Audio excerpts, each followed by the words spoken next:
Stop. Okay, YouTube, stop. You have to listen to this, alright? YouTube, you have to listen to this, alright? Thank you so much. Really appreciate it.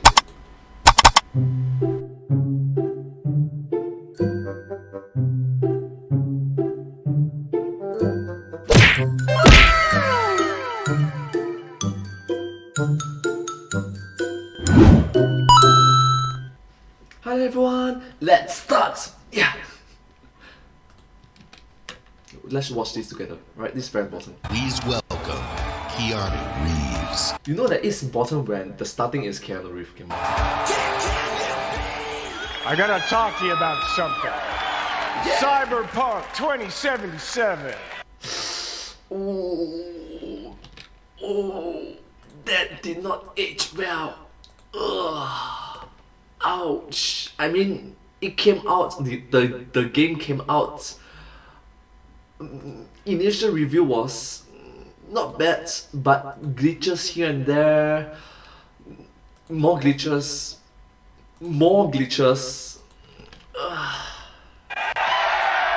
Walking the streets of the future is really going to be breathtaking. You're breathtaking. You're breathtaking. You're all breathtaking. You guys want to know the release date? Don't say it. Yeah. Then check this out.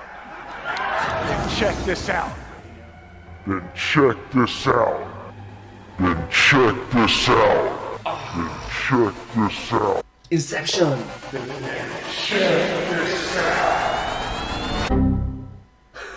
Meta, too meta.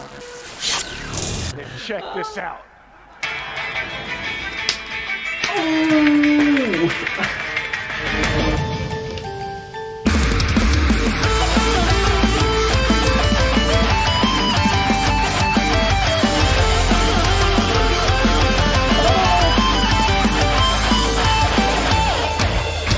Yeah, now that is something that I will check it out. Awesome! Hello Internet! Welcome to a very special episode of Game Theory apparently, because I am sitting on the couch and in front of the camera, which means that today's episode is gonna get serious. Real business talk today, ladies and gentlemen. We're getting meta. So, as most of you know, E3 just happened. It is the year's most famous, or at least most infamous, hype event. I wonder what this game would have looked like had we released it long ago. Where all the biggest games get announced. Oh my gosh. The cringe. No, the cringe. About a half a decade before they eventually get released. And I know a lot of us tend to get cynical about events like this, myself included. What with all the misleading trailers and impossible promises that get tossed around. The impossible promises. Cyberpunk. The release date is, in my opinion, they could have room for improvements. Yes. But I gotta be honest, I really enjoy it. It's one of the few times that we gamers are truly able to unite around the pure joy that this industry is capable of bringing. Are they lying to us? Are a lot of the games gonna be bland, uninspired retreads of stuff that we've seen 1,000 times before? You bet they probably are, but they might not be. And that, my friends, is what matters. Our faith that this industry can be better. No matter how many times we gamers have been kicked to the curb, we still hold out hope right here, showing that, you know what? We're not dead inside. I'll be honest, I was pumped seeing Banjo-Kazooie make his triumphant return. I was thrilled to get my hands on the new Final Fantasy VII remake. Heck, I even got goosebumps seeing the return of Master Chief despite not being the biggest Halo stan. When you see how much these characters, these titles mean to people, the audience, their communities, the huge reaction that these announcements get, it's electric. In gaming, where 95% of the year is spent ranting about bad business practices and nitpicking new releases to death, it's just nice to have 1 week of hope.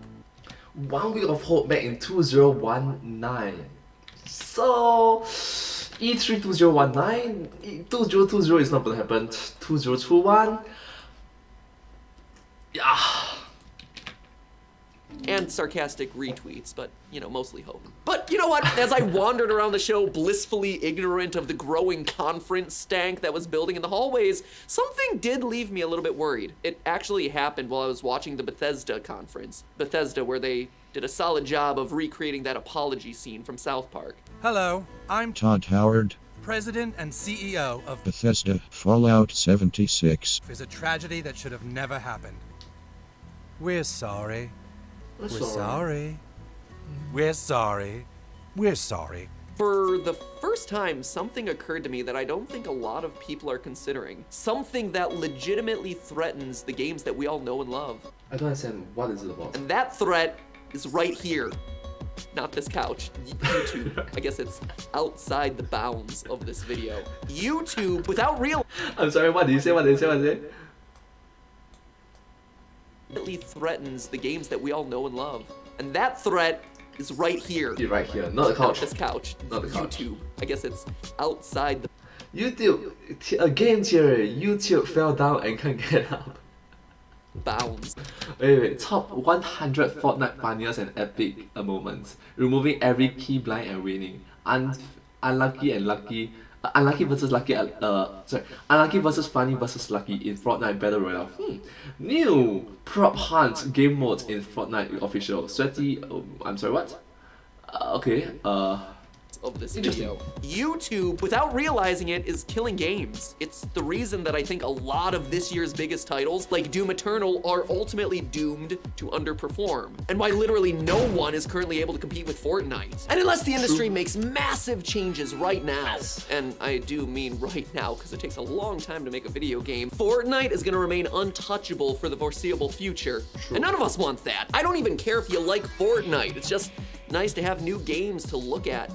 Well, look at the bright side. There's Among Us, Apex, Valorant. Yeah, but most of all is Among Us. Talk about Minecraft! Minecraft is big too. play.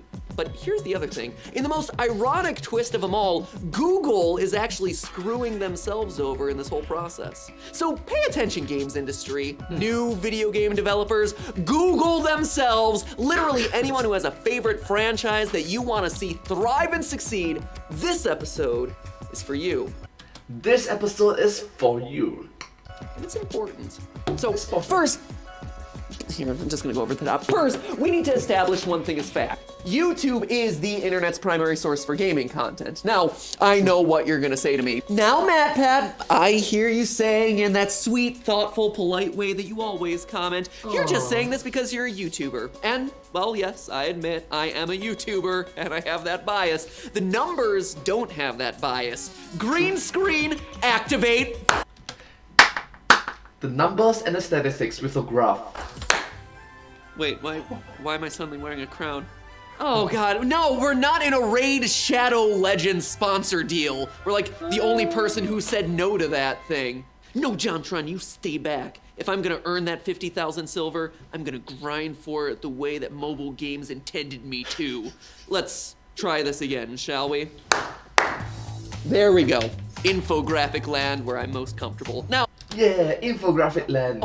while Twitch does technically earn more money off of their gaming content, Note that this video came out in the year 2019, which is 2 years ago, so the statistics may be different, but it's only 2 years, so... But still, 2 years is a lot, especially 2 years there is the stay-at-home stuff with the global pandemic, and yeah, that happens.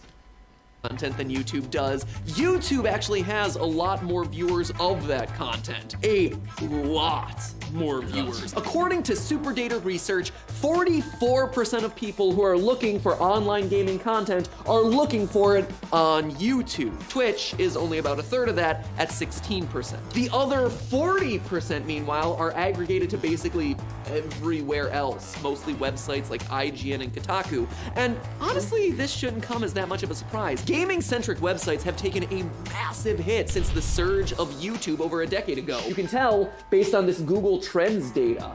Oh, don't forget, there's a newcomer. Actually, back in 2019, it's already there. It's called Douyin TikTok. So maybe the graph can be a bit different. And that's not all. While Twitch is admittedly huge in games, it's still a relatively niche platform when it comes to the mainstream public. And not only are people watching their games on YouTube, but they're also deciding whether or not to buy the games based on what they watch. There have been a lot of articles about this over the last few years, and back when our meme lord himself, Felix, was a gamer on YouTube, this actually Yeah, with 100 million, more than 100 million, but still. used to be called the PewDiePie effect. Going way back to my video back in, what, 2014? It was actually Oh my god, that was 7 years ago. all about how trends start on YouTube and trickle out to the masses. I actually talked about the adoption curve, which basically describes how new stuff spreads to everyone online. When large tastemaker channels cover a topic, it then spreads out and trickles down to smaller channels. Wait, did it just shows that PewDiePie only have 25 million subscribers? Right now he have like 100 plus million subscribers. Wow. Looking to get suggested against them. It then takes off from those smaller creators into the rest of the platform and then eventually into the mainstream public. Internet trickle down, my friends. That is how you get mainstream appeal. One of the most well-known examples of this, actually, was when PewDiePie played Surgeon Simulator, a little-known indie gem at the time that he popularized, and then it went on to sell 2 million copies. If you're looking for any other example, look no further than games like Skate 3, which, again, EA had to literally reprint the game because PewDiePie had made it so popular. Or, heck, something closer to home for this channel, Five Nights at Freddy's. I know, I hate it too. It is everywhere. Or at least it seems like it's everywhere, but it's really not. To people outside of this YouTube bubble, outside of the walls of YouTube, Concert junkies, sports ballers, office workers, YouTube gamers, and suit up rich folks. Oh my gosh! Did you just say suit up rich folks? this thing is unheard of. No one's ever heard of this game. And yet here we are 4 years after it launched, 52 games in with like 20 books, a movie, an AR spin-off, and a soon-to-be released neural implant. Scott Cawthon can inject obscure lore directly into your brain cells. All of it was built on the foundation of YouTube gamers. And these are just the small examples, friends. For a big example, look no further than this behemoth, Minecraft. Yeah, another YouTube darling. I already did a very in-depth analysis of how YouTube made Minecraft successful to the point that it literally broke the systems of YouTube. So definitely check that one out right here. I ask because it's in reverse, because the camera reverses images. Upper right-hand corner. But the long and short of that video was basically that channels like Yogscast and Sky Does Minecraft were making Minecraft videos and raking in views to the tune of 31 billion. 31 billion. Don't forget, there's someone called Dream. Yeah. That is so many views! In 2014, Minecraft was the second most searched for term on the platform, just behind another one you might be familiar with, music. And it's music. It's that popular. And it was all based on fan-made videos. This community costing a grand total of $0 marketing dollars. $0 marketing dollars for all this free promotion. And that, my friends, is the power of earned media. Earns media. Now we're going to touch on some, stuff you actually learn in school. Yeah. Ooh. If this was in a textbook, it would be bolded to tell you gotta pay attention to this word. Now, if you ever want a job in marketing or social media or heck, a lot of industries attached to YouTube, this is gonna be an important concept that gets talked about a lot. So let's make sure that you understand it. The 3 types of media: owned media, paid media, and earned media. Owned media, paid media, earned media. Fun fact, for about the first year of me having a job in digital video, I had to fake my way through a lot of conversations about these 3 concepts because I couldn't tell what people were actually saying. It always sounded like yearned media to me. And I'm like, what? Yearned media? That makes no sense. What are you yearning for? Anyway, to make sure that... Oh my god, I yearn for Theorists, Mr. Pat. Thank you. Same. I agree.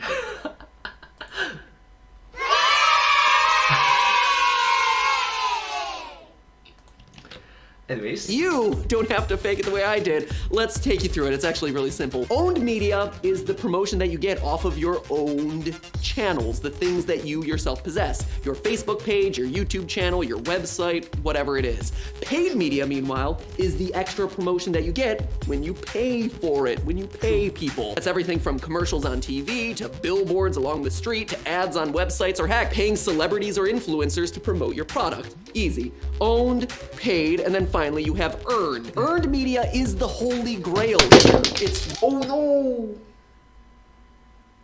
no! Gosh. Yeah. And I'm that excited for a YouTube channel, so just a moment. Just a moment. Sorry. Oops. See? Not bad.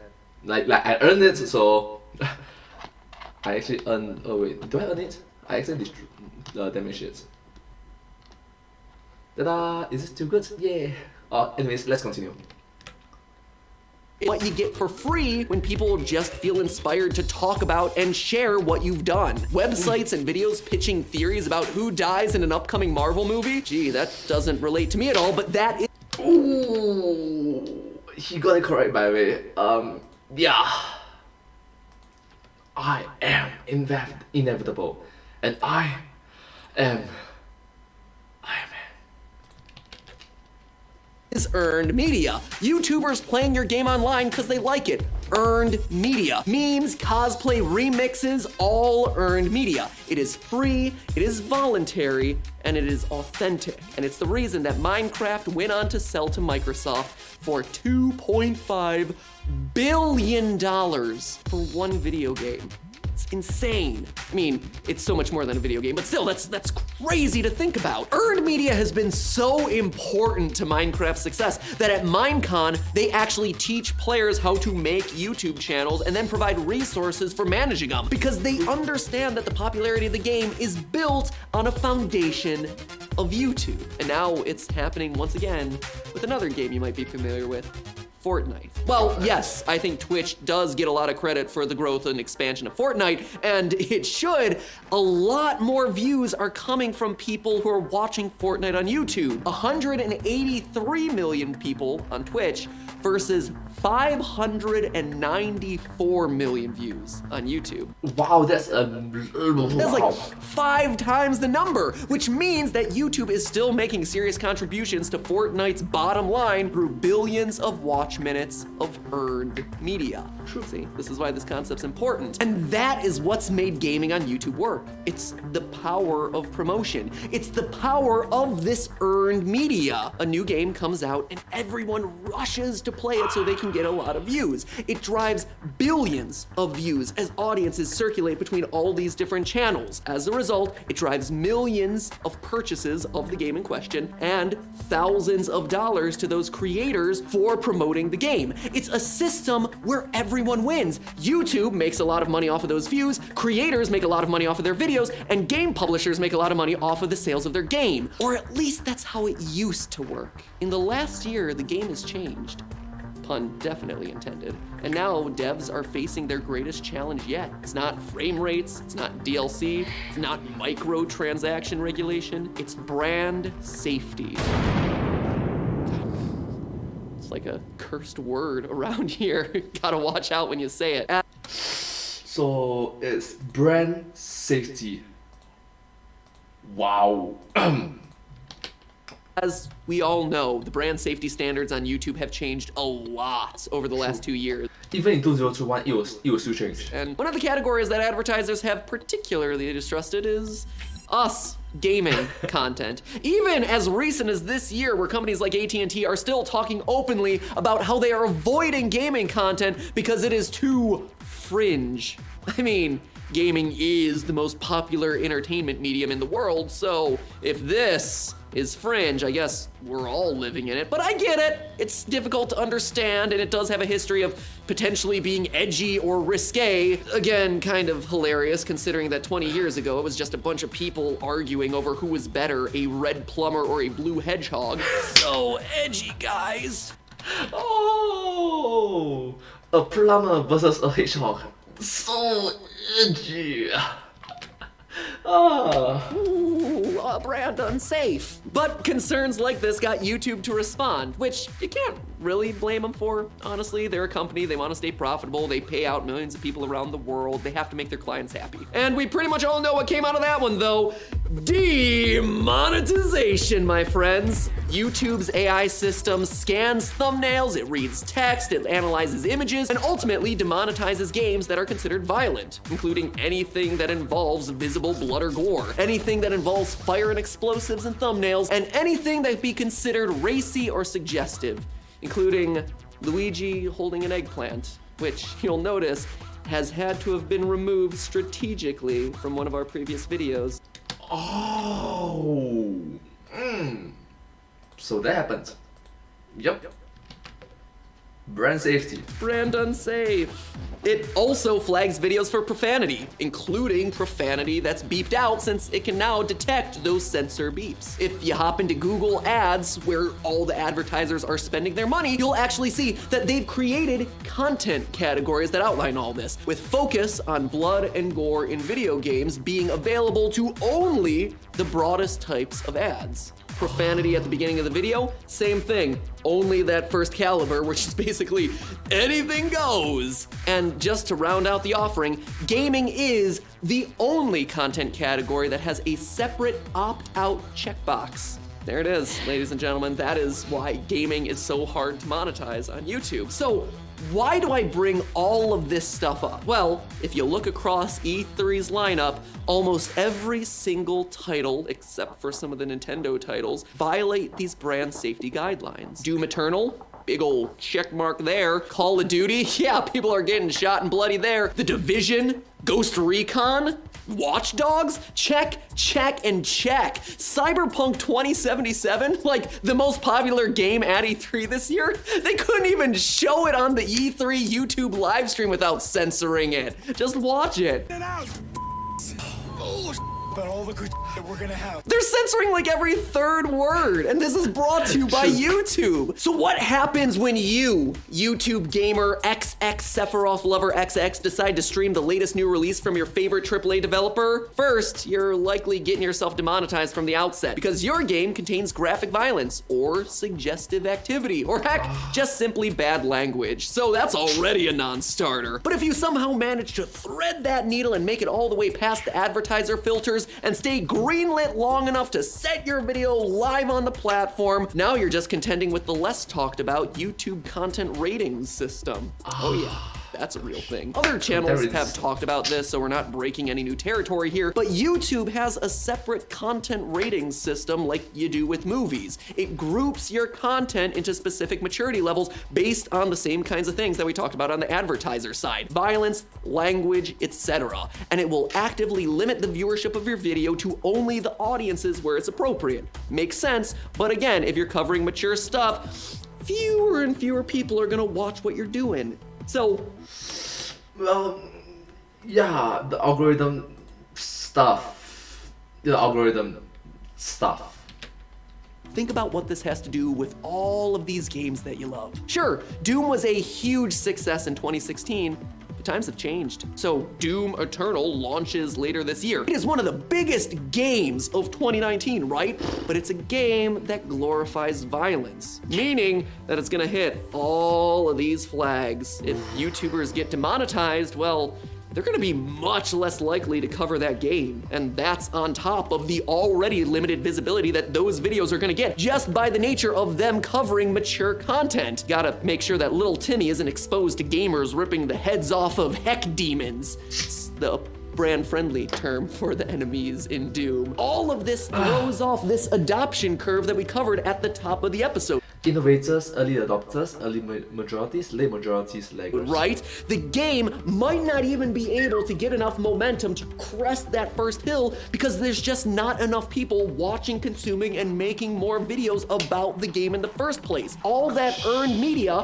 which would have been huge in 2016, just disappears. It is just reduced. It has been snapped away by Thanos. Owned, earned, paid media, that circle right there, just gone, flat out, kill it off, slice it. I mean, nowadays, that owned piece of media there would actually be a little bit higher because now people actually care about the franchise again and are actively following the latest Doom release. So this disappearance of earned media has actually been counterbalanced a little bit, but not enough. It's gone. It's been halved effectively. It's crazy. And now all you got is marketing dollars to help promote your game. That is for practically every single title that you see announced at E3 this year. Think about it on the flip side though too. What's one game that has gun violence but was somehow able to keep it largely family friendly?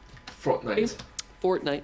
Fortnite has about as much violence as a typical episode of Tom and Jerry. No blood, no suggestive content, no strong language. The only hip thrusting in this game is from incorrectly doing the floss. The more brand-friendly games like Minecraft and Roblox are the only ones that are able to keep pace, which, go figure, are also the other Minecraft, Roblox, Fortnite, LL, GTA 5. two massively successful games on YouTube right now. They stay at the top of YouTube gaming leaderboards because of their broad appeal and their ability to play nice with the new system. And no one has a chance to compete. And while this is just a theory, it's one that we're actively seeing play out right now as we speak. Take, for instance, Mortal Kombat 11. First of all, there was a new Mortal Kombat game that came out last spring. Were you aware of this? Yes, and also a movie that came out was, I gotta say, room for improvements, but the fight scenes during the movie itself that came out recently in the year 2021, it's amazing. It's just amazing, the fight scenes. Because I'm a martial artist, I'm like, wow, how much have I practiced? They are awesome. That's how good the movie is to me. Yeah. Judging by the sales numbers, you weren't. What was anticipated to be a wild success for this franchise, a return to form, failed almost immediately out of the gate, resulting in the game getting a $10 cost reduction a day after it had been released. 1 day. I mean, sure, the press in the headlines say that this was the most successful launch in the series' history, but are you gonna believe that? You're gonna believe that a game company is gonna drop their price by 15% if something is doing well? Anyway, obviously a lot of different things goes into video game sales beyond people just playing it on YouTube. And people were unhappy with Mortal Kombat 11's mechanics, character designs, plots, things like that. But one thing that can't be denied is that Mortal Kombat videos here on YouTube are just hard to find. I mean, I covered the game in the past and I couldn't find it. I watched mature content and it wasn't served to me. Stories started to surface about Mortal Kombat players ending up on the ouchy side of YouTube's ban hammer. Gosh, that's finish. You know, hammer. Pew! That's him. Finish it. Newsweek recently covered a gamer named Maximilian Dude who's played Mortal Kombat's 9, 10, and 11 with over 500 total videos here on YouTube about those games. When he tried to cover the new Mortal Kombat last April though, he reports that, quote, between 85 and 90% of his videos were demonetized and or age-gated. So what happens when you try to cover a game and then it just gets filtered out of search and suggested video feeds? People don't know it, and if people doesn't know it, then it doesn't have the attention, and thus earned media will not be understandable. And is also demonetized? You either play it just because you love it, or you don't. You move on to the next title. And most people, quite frankly, aren't gonna waste their time. Online influencers don't play the game. As a result, the audiences aren't aware of the game in the first place. The game then doesn't sell as well as it used to, and prices get dropped quickly to try and save face, hopefully trying to sustain that franchise for yet another installment. But if the game doesn't sell, they're like, well, that franchise is done, boop, snap it out of existence. And all of this is a bummer because to me, Mortal Kombat 11's fatalities are just really fun, which I would show you behind me on this big green screen, but again, I can't. No theory episode will happen on that topic. Insert footage here. Because I can't do it. It's too mature. You see how this all starts working together? Because based on the release calendar, I don't think the games industry does. The success or failure of a game, now more than ever, is dependent not on a developer, not on gameplay, not even on the player. It's dictated by a platform, or more specifically, a massive AI babysitter who has a real issue with potty mouths. AI, yeah, artificial intelligence. Sometimes they make mistakes. A lot of mistakes, but sometimes, you know. When players can't monetize their content and it's hidden from viewers, they don't play the games. With no videos on the games, the developer gets no earned media, no free marketing for that game. So unless you just have a die-hard fan base or a lot of money to burn on advertising, your game is crippled under the weight of YouTube. But as one last little ironic twist here that I just kind of find funny, in case you weren't aware, Google announced that they're getting into the gaming business. I would know because I was actually there on stage at the Stadia announcement expressing my support for all the cool new opportunities and accessibility that this sort of technology can make available. How they decide to implement it though is gonna be another thing, but in theory, there's a lot of really cool stuff that can come out of something like this. That's right. Under the hypothesis that it can work, it does work well. It's just a theory, in theory. Anyway, that's not the point of this video. The point is that this is a platform all about integrating gaming with YouTube. The place where you watch meets the place where you play. That makes a lot of sense, right? True. Except when you start looking at the biggest names to be confirmed to be partnered with Stadia. Doom, Mortal Kombat, the Ubisoft library including the Assassin's Creed games. Guys, they have Assassin in the title. Oh, and then there's Just Dance, a game that gets you immediately copyright claimed if you ever try to play it on YouTube. Winners all around. Yeah, why music? Yeah. So the major launch titles for Stadia, a platform specifically built to facilitate YouTubers playing games and interacting with their audiences, are all games that YouTube itself is demonetizing and actively throttling on the system. You guys, I can't do everyone's job around here. So YouTube, on the one hand, is like, we're not gonna promote violent video games, which, hey, that's okay. I totally get why you wanna do that. It's your platform, you do you. But then Big Papa Google over here is like, we're launching a big gaming platform under the banner of a bunch of extremely mature games, and everyone's gonna watch them over on our other product, YouTube. So like, guys, someone needs to get together in a boardroom here and talk it out, because right now you are fighting against yourself. Seriously, unless YouTube eases up on violence and profanity, which advertisers aren't gonna really like, or Stadia clinches a Fortnite deal, which again, I don't think Epic wants to support a big competitor of theirs. I think everyone's gonna be in for a rude awakening. And as a result, since the system isn't gonna change in a while, it might be time to get Keanu Reeves back into the recording booth to get a few more takes of heckin' and frickin' before the final release of Cyberpunk. Maybe. Oh gosh. Yeah, this is the end of the video, but yeah, you just have to mention Cyberpunk. Come on. It can be improved. Got room for improvements. With the glitches here, triggers the. Doom's demons can spray candy out of their necks? I don't know, I'm not a game designer. Anyway, that is just a theory, a game theory. Thanks for watching, provided this stays brand safe. I also watch it. I mean, I did watch it, so thank you so much. Thank you so much for watching this video. If you do like this video, please consider to like, share, and subscribe to my channel and comment down below if you have anything to share with us. Thank you so much, and I'll see you next time. But hey, that's just a theory. A game theory. Thanks for watching.